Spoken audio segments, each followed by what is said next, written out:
Okay, i-review natin itong ating new box na ating crossover. Alam nyo ba, ang crossover ay sabi nila, no? Johnny Luha, ilang amplifier ba ang ginagamit dyan? Isa, dalawa, tatlo. So, kasi yan, yung base, halimbawa, no? Halimbawa, ito base. Halimbawa, ito base. Isa, yan. Isa, dalawa, tatlo. Tatlong amplifier. Kasi ito po ay crossover. So left and right po, pareho po yan. Parehong bass, parehong mid, parehong high. Or yung tinatawag natin na tweeter. Or yung mid-high, ito po yung may tweeter na halo, na may halong vocal. Tapos yung bass, low. Bass, bass o yung kumakalabog. So bali tatlong amplifier. No? So ito po itong ating crossover na yan, ito po yung naghihiwalay po ng frequency ng ating mga tunog or ng speaker natin. Mapa-integrated amplifier man yan or power amplifier, pwede po ninyo itong gamitin. Yung nakikita nyo rito, ito yung plug input yan. Ano? Yung nakikita nyo ito po yung mga input. Okay? Para alam po ninyo, yung mga ganyan po, input po yan ang left and right channel.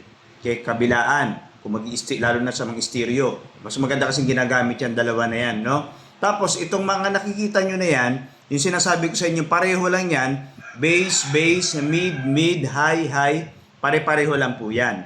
Okay? So, maglalagay kayo dyan ng amplifier. Okay? So, ang mangyayari, ihiwalay nga niya yung frequency. Pag bass or bass or tinatawag natin subwoofer, subwoofer lang. No?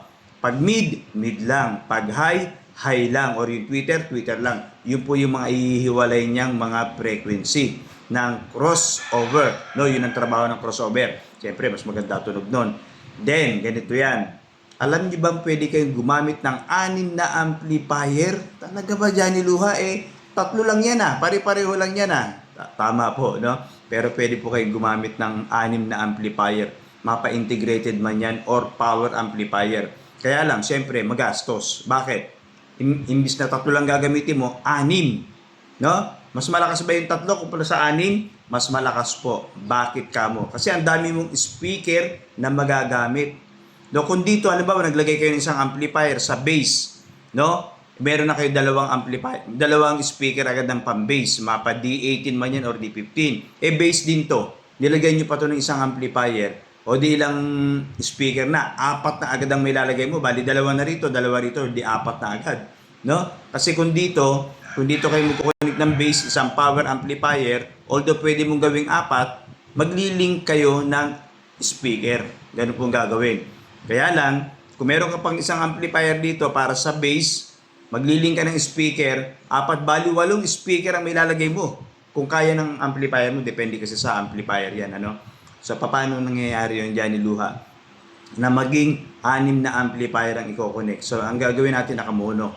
No? Cable wire lang po ang pinagkaiba. So, halimbawa, bibigyan ko na lang kayo ng example. Ito po yung bass or low or yung subwoofer ninyo. Meron kayong cable wire. Tapos, ang dulo nun, no? Yung pinakandulo nun, papunta ng amplifier ninyo. Sabihin na natin na XLR din.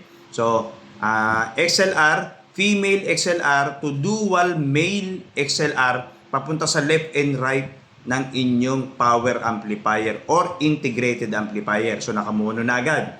So, dito, bass din to. Ganun, kung ano yung ginawa mo dito, ganun din ang gawin mo. So, 2 amplifier na agad para sa bass. Ilang speaker ang nandito sa amplifier? So, kung 4 yan ang nandito sa speaker ng low, 4 din dito, 8 na. O diyan, napakalakas na nun, ano? Pati mid-high, ganun din ang mid-high. No? Isang amplifier para sa mid-high, nakamono, left and right. Tapos, isa pang amplifier, o mapa-power amplifier, nakamono, left and right. Ilang speaker yon? Bali 4. Ililink mo pa yon. Maglilink ka pa ng speaker mismo dun sa amplifier para sa mid. So, 8. O di 8, 16 plus 8 ulit. Ang dami na nun, ano? Napakalakas. Sobrang lakas na nun, Johnny Luha. Kaya nga depende po yan sa inyo. Depende sa pinaggaganapan ng event. Depende po sa perang hawak. Depende sa budget. Kasi, sa totoo lang, magastos yun. Kasi nga, isang amplifier, 2, 3, 4, 5, 6 na amplifier. Tapos, ang speaker na i-connect mo ay taga-apat. Kada isang ganito, apat. Di ang dami. Yun ang sinasabi ko sa inyo na magastos. No? Pero kung sobra-sobra ang pera mo at marami ka naman budget talaga at talagang ini-enjoy mo yung pagsa-sound system, pagsa-sound, baliwala sa iyo yun. Basta laging pera po ang kailangan. Laging pera. Alam niyo naman ang pera, di ba? So, ganun po yun. At least, meron kayong knowledge na pwede palang magkabit ng 6 na speaker dito. Baka akala nyo 3 lang. Kasi 3 lang talaga kung tutusin, no? Bass, isa. Kasi left and right naman yung amplifier ninyo eh. Or yung power amplifier, left and right yun eh. So, isang amplifier, 2 amplifier, 3. No? So, kaya pwede nyo gawing 6 din. 3 lang amplifier, tapos pwede nyo gawing 6. Pero napakalakas po nun. Tapos, ang dami yung speaker. O di talagang kung party-party sa bahay yan. No? Alam niyo yung mga ginagawang party or yung labanan ng sound system sa mga battle, no? Mga Antique battle, Iloilo battle na yan. So, talagang napakaraming speaker, napakaraming amplifier, equalizer, crossover, maximizer, or kung ano pa mang enhancer ang ginagamit nila. No? So, sunod natin, italakay natin yan. Yan mga yan.